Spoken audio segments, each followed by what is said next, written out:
Hi guys, you are watching the movie recap of the film Final Destination 5. The bus on the bridge came to a sudden stop. Sam lurched forward from the momentum, pricking his hand on a wire in the seat in front of him. Sam suddenly got a bad feeling. Immediately afterward, he felt the bridge shake. It seemed like something was about to happen, and he began to feel uneasy. Right at that moment, the portion of the bridge in front of the bus suddenly began to crack. Scared Sam quickly told his girlfriend Molly to get off the bus. The other people on the bus followed them off. Behind him, Peter saw his girlfriend Candace grab the guardrail on the other side of the bridge. Before he had a chance to save her, Candace died falling into the water along with the guardrail. However, this wasn't the time to mourn. Sam held on to Peter and ran towards the end of the bridge. Isaac, who had been inside the bus's bathroom, walked out to see the bus completely empty. Before he could react, the bus crashed into the water and Isaac met his end too. At the same time, the part of the bridge in front of Sam began to crack. Time was running out. Sam had his girlfriend walked across to the other side using the bridge's steel beam. During this time, Sam heard his co-worker Hannah's cries for help. It turned out that Hannah was very nearsighted. She was knocked down by someone while running away and lost her glasses, rendering her unable to see the road. All she could do was desperately cry for help. Sam rushed over, taking Hannah over to the side of the bridge, making her walk across the steel beam as well. Just when she was about to reach the other side, more of the bridge collapsed, dropping Hannah into the water. Immediately afterward, a car fell in as well, killing Hannah. Following this, Sam saw his co-worker Nate get killed by a wire rope that snapped as he was running toward them. The company manager was not spared either. Right then, Peter rushed over and jumped to the other side, grabbing the guardrail. Time was running out. The bridge beneath Sam was also starting to collapse. Jumping, he also grabbed onto the guardrail. Right afterward, he watched the portion of the bridge he had been on crash into the water. While Sam and Peter were climbing up the guardrail, the shaking bridge caused a work vehicle to slide to the edge. The rebar on the car fell down, impaling and killing Peter. Immediately afterward, the steel plates on the car also fell down, killing Sam. Suddenly, Sam woke up with a snort. It turned out that everything had been a dream. Right then, the bus came to a sudden stop, causing Sam to prick his finger. The scene before him was incredibly similar to his dream.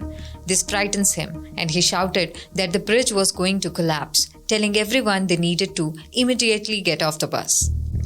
As he said this, he grabbed Molly and got out.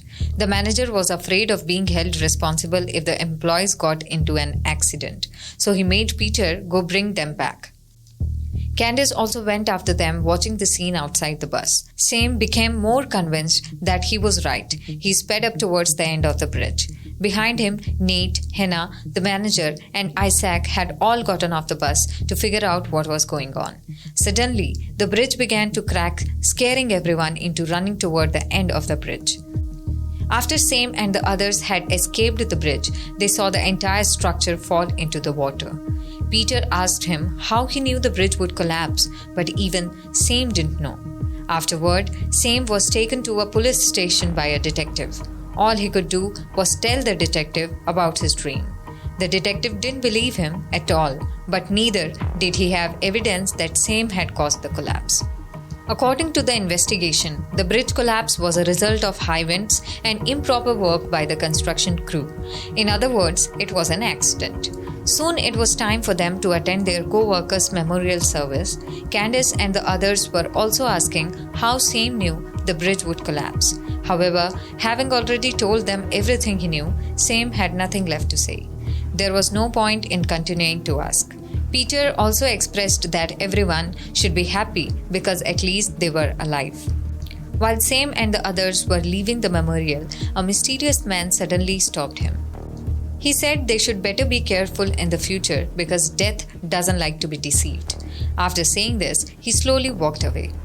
Peter said the man was probably crazy and not to pay attention to him. However, Sam did think it was that simple. That night, Candace told Peter she didn't feel ready, so she didn't want to attend her gymnastics practice. Since the gymnastics competition was in 2 days, Peter thought Candace just had pre-match jitters, so he encouraged her to go with a final training session. Persuaded by her boyfriend, Candace went back to the training room. Candace told her coach the room was too warm, so an employee turned on the poorly maintained air conditioner.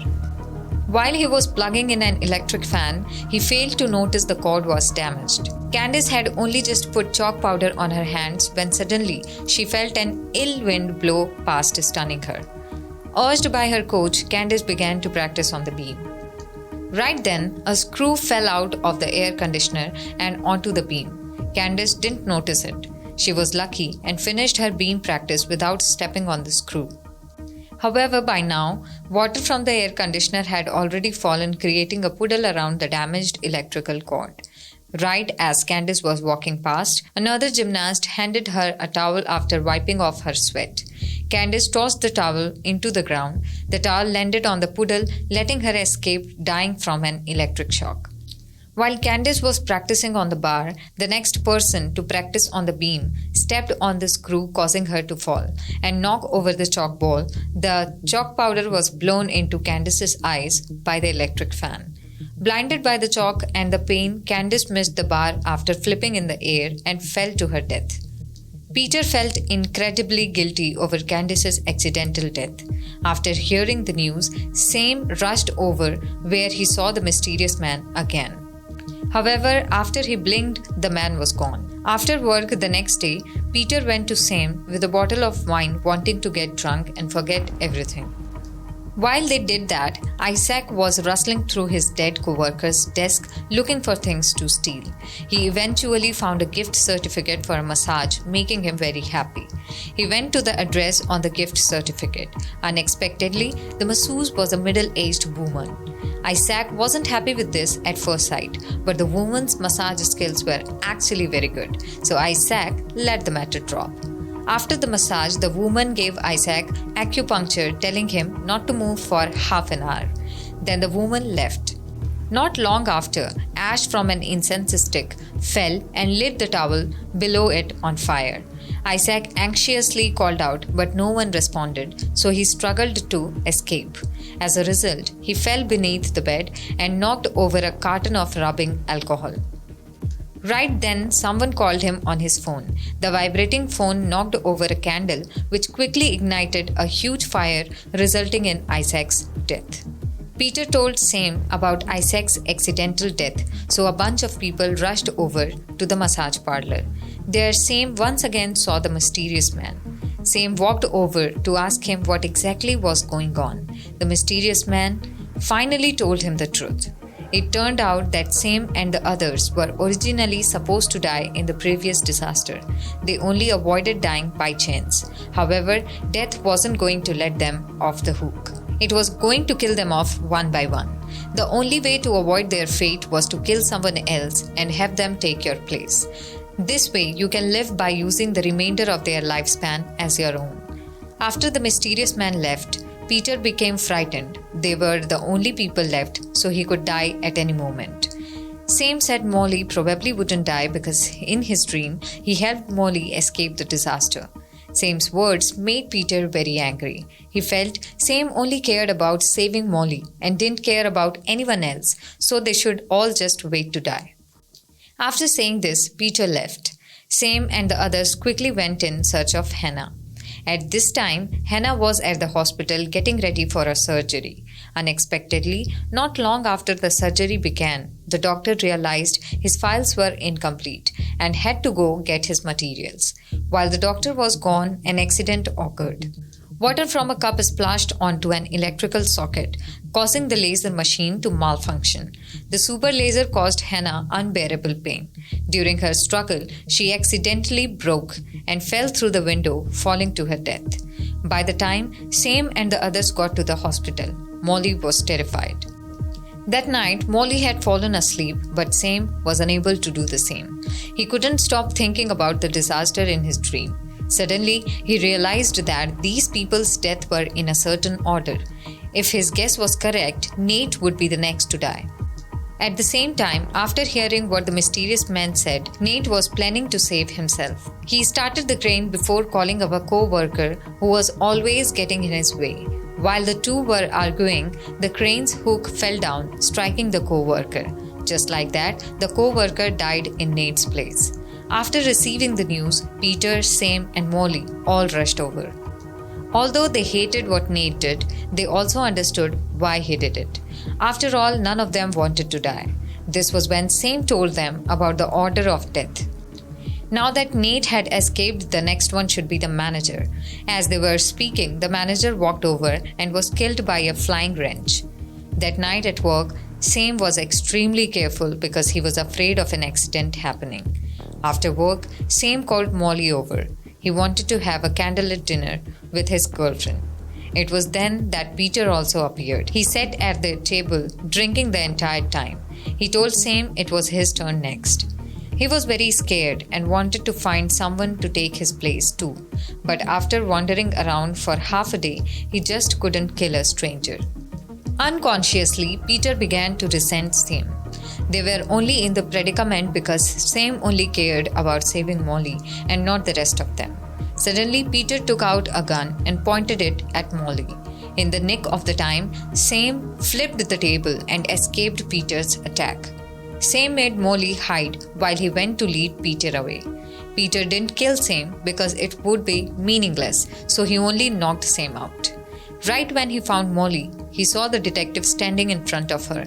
Peter shot the detective without hesitation.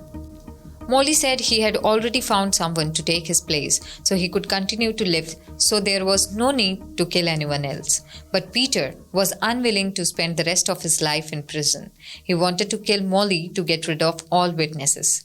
At this critical moment in time, Sam killed Peter with a cooking skewer. The danger over. Sam and Molly hugged tightly. It occurred to Molly that since Sam killed Peter, Sam should have obtained the rest of Peter's lifespan. As soon as she finished speaking, the gun that had fallen on the stove let off a shot. But the bullet didn't hit Sam. Thinking they had escaped death's plans, the two were very excited. They no longer had to live in constant fear. 2 weeks later, Sam and Molly were on an airplane to Paris to start a new life. While Sam was putting away their luggage, he heard someone yelling that the plane was going to explode and they had to get off. In the end, the man was taken away by the flight attendants. After a while, the plane took off. Suddenly, the plane began to shake. Sam saw the engine outside his window catch fire, followed by an explosion. In the end, he and Molly were also unable to escape death. At the same time this was happening, Nate was drinking at a bar.